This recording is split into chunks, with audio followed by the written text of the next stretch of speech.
Nintendo 64 was one of Nintendo's biggest consoles, and in 1996, when the N64 came out, we might not have had Pokemon in the United States, but in Japan, Pokemon was exploding. ポケットモンスターと勝負しない？あんただーれ？モンスター全部で150種類。通信ケーブルでモンスター取り替えっこ。スーパーゲームボーイならカラーで綺麗。仲間が増えるロールプレイング。ポケットモンスター。赤を買うか緑を買うかちょっと違うよ。Pokemania was here, and everybody in America would have to wait 7 months to get Red and Blue. So it only makes sense that Nintendo's exploding new franchise should have a main game entry, like Red and Blue, for the Nintendo 64, right?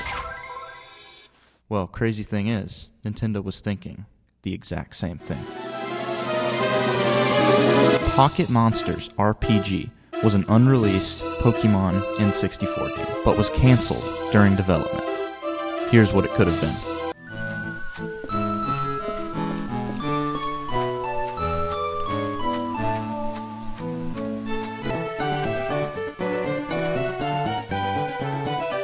The pictures you're seeing right now were created by fans to show what could have been if Pocket Monsters RPG had been released.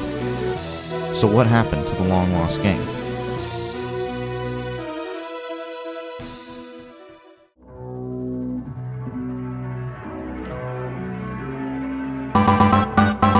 Some people believe that Pokemon RPG was cancelled because it would have just been too large of a file, even for the Nintendo 64 DD. A lot of people like to reference Pokemon Stadium barely fitting onto the Nintendo 64. So a 3D game full of various maps and NPCs and gym battles and Elite Four and, tons of Pokemon. It seems like it would be a very heavy lift for the Nintendo 64.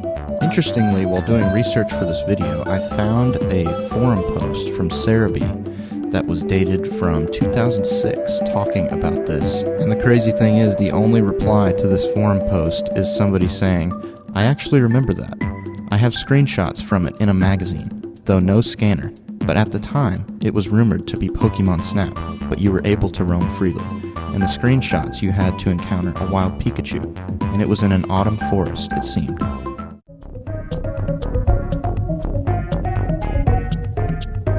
So, Pocket Monsters RPG was apparently first mentioned in June 1997 by Shigeru Miyamoto during an interview where the future of Nintendo 64 DD was discussed.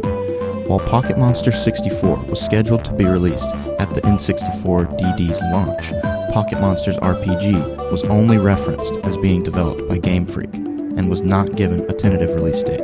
In a separate interview 3 months later with Shigeru Miyamoto, it was pointed out that there were at least 3 games being developed for the Nintendo 64 DD. The titles were all said to be correlated in terms of using the same Pokemon models. More interestingly, they stated that the 64 DD games would be able to store the data of Pokemon introduced in Gold and Silver, which at the time were going to be released in early 1998.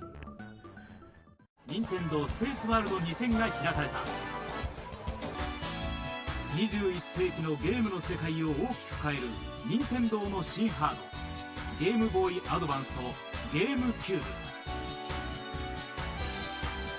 At Nintendo Space World 1997, an event which was held in Japan in November, the only N64 DD Pokemon games revealed were Pokemon Stadium and Pokemon Snap. And of course, these games ended up being released for the regular N64. While it is possible that Pocket Monsters 64 was a code name for Stadium, no Nintendo 64 game came close to matching Pocket Monster RPG's description. It would appear that Game Freak had their hands full with the development of Pokémon Gold and Silver, which were eventually delayed by almost 2 years. Of course, years later, Pokemon Colosseum was the first Pokemon RPG released for a console system, the GameCube, with Pokemon XD following in its footsteps. Both games I grew up playing and absolutely love. So I think one thing to mention here is that people have to understand that Pokemon means pocket monsters, and that's even what it's called in Japan. It's not called Pokemon, it's called Pocket Monsters, and it was always intended to be a handheld experience on a Game Boy or a DS. So Maybe for Nintendo at that time, it really didn't make sense to have a mainline game for Pocket Monsters for an at-home console release. Of course, games like Pokemon Stadium and Pokemon Snap aren't really mainline games. They're just kind of mini games within the Pokemon universe. So now let's talk about what this game would have contained, what you would have been able to do in this game. From just looking at the fan-made screenshots and video, trying to get an idea of what you could have done, I think one of the coolest things about this game would have been the exploration. It brings to mind the awesomeness of exploring Super Mario 64 and going from that pixel 2D art to this really awesome 3D environments, which I obviously prefer the 2D art of Mario, but it's just so cool to have the 3D environments to explore. I think it would have followed the standard Pokemon format of starting out at your mom's house or something like that, and then going to get your first Pokemon at the lab. I don't know what starter it would have been. It probably would have been cool to incorporate more than 3 choices, because at the time, in the late 90s, the only starters were Charmander, Bulbasaur, Squirtle, Chikorita, Cyndaquil, and Totodile. So it would have been cool to just incorporate maybe like all 6 of those, and you could have chosen or collected them throughout the game. I think there would have been the standard 8 gym badges in this game, and trying to go for the Elite Four after you get them, surfing, doing Rock Smash, using all your TMs and HMs. They probably would have introduced Team Rocket or maybe even another gang. They could have done so much with this game, just thinking about it.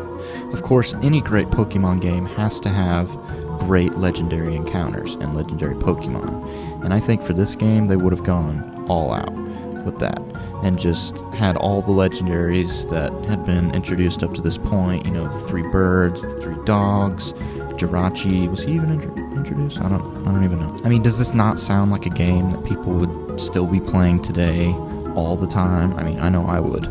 So yeah, that is Pokemon RPG, the game that never was.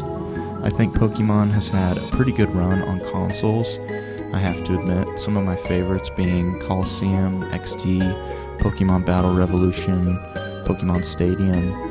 But in my own personal opinion, Game Freak and Pokemon are in a direction right now that I just really don't agree with. I returned my copy of Pokemon Violet the day after I got it, and I have never regretted it. I hated that game, and I'm absolutely not excited at all about Pokemon Legends ZA. I mean, maybe I'll try it out, but it has no gym battles, it doesn't have Elite Four, they changed the battle system, you don't even go into a battle mode, you just fight right there, like, it's just right there, like, it's just all too different for me, so I don't think I'm going to be playing it. Thanks for watching this video. Let me know what you think in the comments below.